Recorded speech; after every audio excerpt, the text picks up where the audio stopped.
wanted to share some reflections today about the application of psychology and social psychology to looking at what happened this last weekend at the assassination attempt on Donald Trump.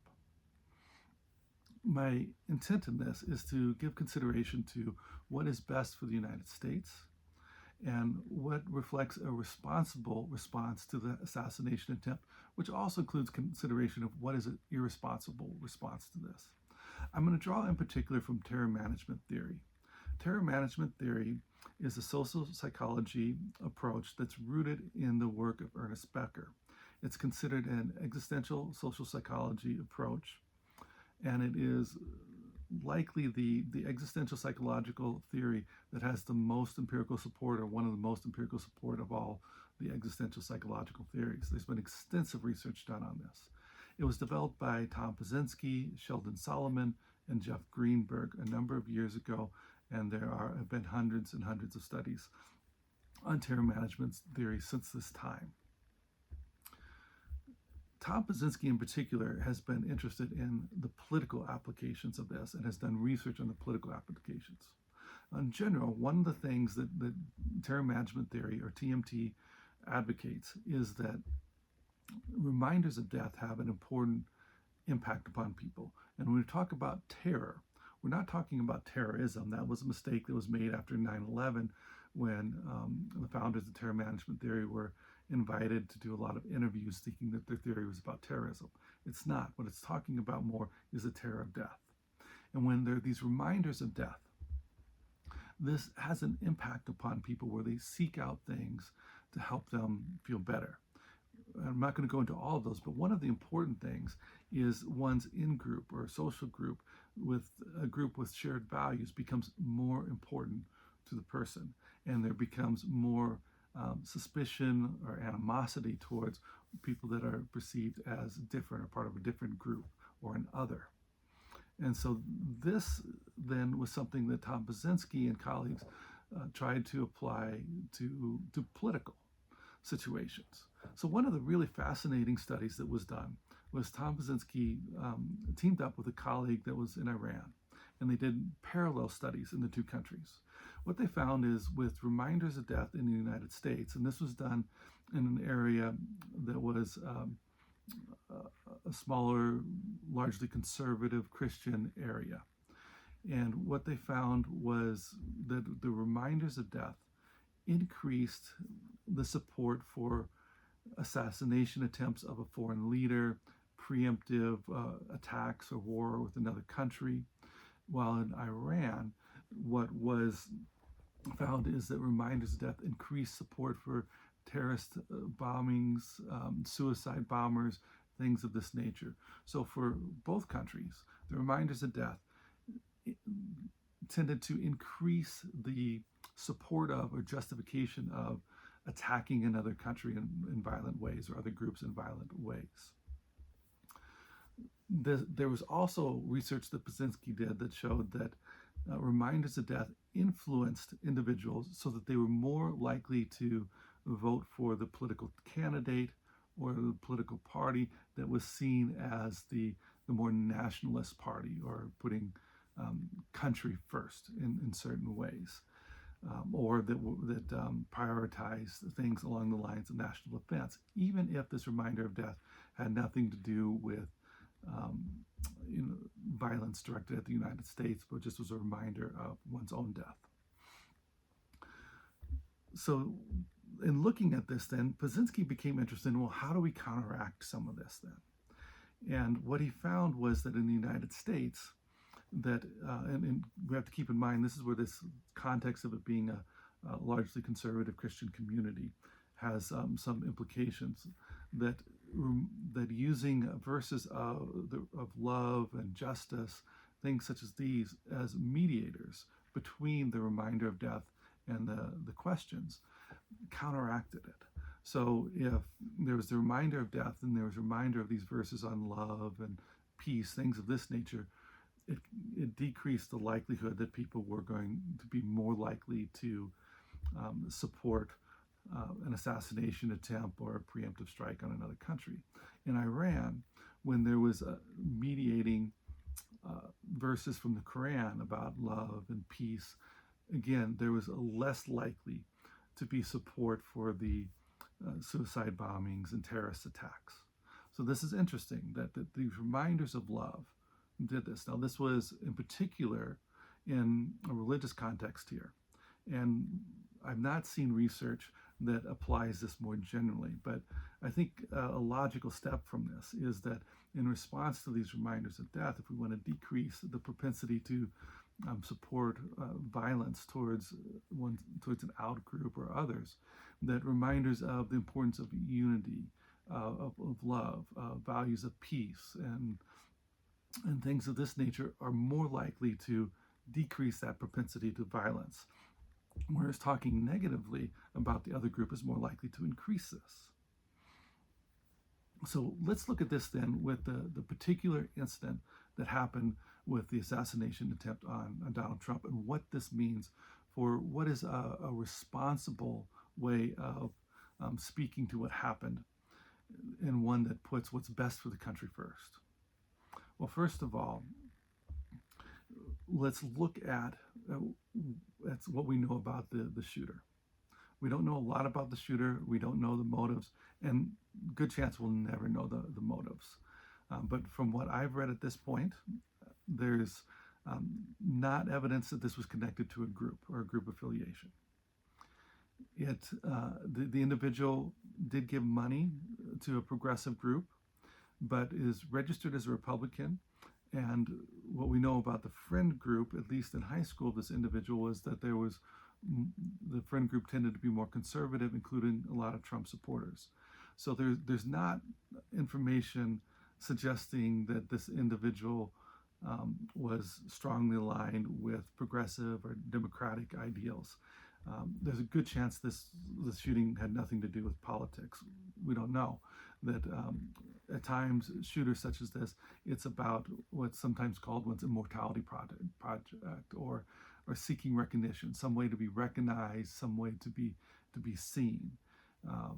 This individual was a loner, was a bit socially awkward, so it does seem to fit into that dynamic where there's a good chance that this might have been a good part of the reason for his attempt on Trump's life. Even though, again, we don't know, and we may not know, but it's important that we don't jump to conclusions and assume that this is politically motivated without information, particularly given that there's quite a bit of information at this point that suggests it's not likely that it was purely coming out of even the polarized aspects of our political debate that's happening today. Information may come out that changes that, and we need to stay open to that. But we need to stay open to that without jumping to conclusions as well. So coming back to what are the responsible ways and irresponsible ways then to respond to this assassination.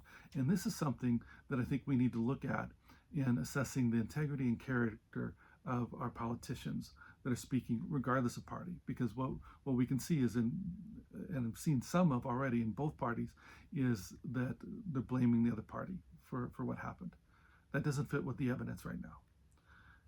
Certainly there are things that are happening in both parties that are doing things that can potentially stoke violence and that definitely are stoking more extreme divisions. And this is something to be concerned about that we need to address. But let's stay focused on the shooting from this weekend and making sure that we don't exploit this in a way that is problematic. So responsible responses to this from politicians from either side are going to emphasize things such as unity, as our American values, peace, not jumping to conclusions. These types of responses are the type that are more likely to decrease the likelihood of further violence, whether that is actual physical violence or psychological violence, which we see a lot of both happening regularly in the United States. So our responsible leaders are going to be speaking to this. They're going to be speaking to things that are going to bring us together as a country, help unite us in our difference, which is something we've not been very good at recently, is that we tend to only unite if we have very strong agreement with each other. But that's not the values of America. I didn't say America, the values of the United States. The values of the United States have been that we appreciate these differences and we recognize that our differences and having dialogue about these and respect for these is part of what makes us great. And what doesn't make us a better country is when we are intolerant of people with different political beliefs or ideals. Now, certainly there's place for intolerance when those political ideals are devaluing, dehumanizing others, stoking violence, different things such as these regards. But I'm talking about more of what we can see as the majority of people in the United States that are not going to go as far to those extremes. At least what I hope is still the majority, though we are seeing a lot more people moving to those extremes, which is dangerous. Now, what I think is the most dangerous responses to the assassination are some of these vague statements that are moving towards an us and them, particularly in this context when we have a significant death reminder. So statements such as, they're coming to get us. Now, just in general, if you hear a politician say they're coming to get us, have some hesitation, have some caution, and be wary. That's a healthy response because it's a political rhetoric that is generally not based in reality. We see these statements coming from both parties. It's irresponsible and rarely ever is it fact driven.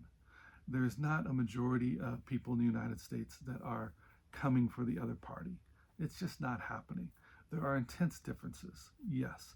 There are segments that have that mentality, absolutely. And those are things that warrant our concern and attention. But when these are made as general statements, suggesting that all Republicans or all Democrats are coming after people from the other party, it's just not based in fact. It's not based in logic. It's based in rhetoric. And as Noam Chomsky said, rhetoric is to a democracy what the military is to a dictatorship. We need to be cautious about this political rhetoric. So what we want is people that are avoiding these statements of saying, either vague things or specific things, suggesting that people from the other party are coming to get us, people from the other party are stoking up violence, preparing for violence. We need to look at the people that are talking about violence and preparing for violence and deal with that seriously. But we need to avoid taking these examples of that and generalizing. And what often happens in the media today is we see these more extreme or these more violent examples being presented in such a way where it's very easy to jump to the conclusion that this is the majority. It is not the majority within the differences here. So, I may give another little reflection on polarization in the future, but I don't want to go too far down that today. Instead, focus on this. So let's look at the leaders that we need to be turning to, we need to be highlighting, supporting, and putting forward right now are the leaders that can help for us to lead and think about these issues in a way that's not promoting more division and in particular is not promoting or justifying further violence. And to add a little nuance to that, what we see sometimes is we see people doing both at the same time. But when we do both at the same time, that message of violence is going to be, the message that's stoking violence is going to often have more impact. So we need to watch for that and not just hear what we want to hear. It's easy to just hear, most candidates are going to say, I'm guessing all are going to include in as part, we need to come together as a country. But if that's kind of the tagline, but then the message is they're coming to get us, they're after us, all these other things, be suspicious. That's dangerous. That's not accurate. And that is that message that it's going to go, that a lot of the people that may have the propensity towards violence are going to latch onto and hear. So we need to be very cautious about those. Don't just hear if a politician is giving multiple messages at once. Don't just hear that one message of we need to unite. Make sure you're listening for the subtext. Make sure you're listening for the other messages that might undermine that populist call there to try and draw people in. And this is a common technique that politicians will use. How do I speak to the extremes and to the people that are kind of more in the middle, which typically we've been a center-left or center-right country.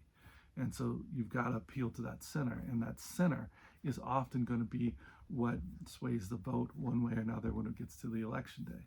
So listen to that subtext, listen to those messages for violence, and listen to and give your most attention to those politicians that are able to clearly, consistently give that message of peace, love, unity. Those are the ones that right now are going to be the type of leaders that we need, that are responding to this assassination attempt in a responsible way, and that are putting what's best for the United States ahead of what's best for them and their political party.